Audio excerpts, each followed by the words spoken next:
来继续来到台北信义区的福德街，有一间公寓，早起6点外发生着枪案。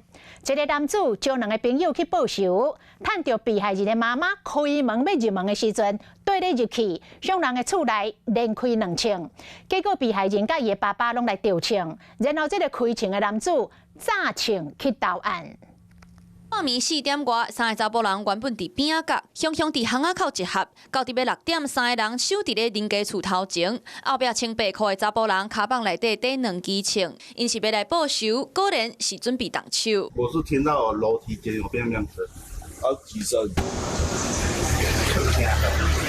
因为他滑楼梯。枪声甲厝边行甲嗨去，今仔日早起6点外，台北市信义区的福德街邻家厝发生枪击案，现场随有封锁线。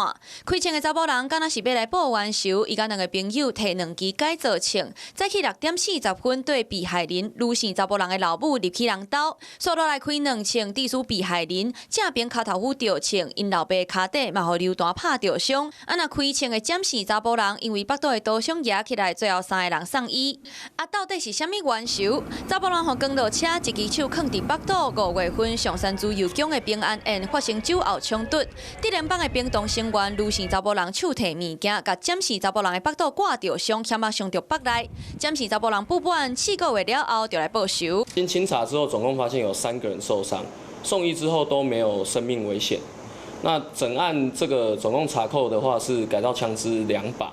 然后子弹8发。占士查甫人犯案了后，家己到派出所投案，不过伊已经有毒品甲伤害罪前科，即马因为报仇，若是故伤压起来，搁要加1条前科。Hello， 我是林仙怡，想要抢先掌握最及时的新闻资讯吗？赶快订阅、按赞、开启小铃铛，锁定华视新闻 YouTube 频道。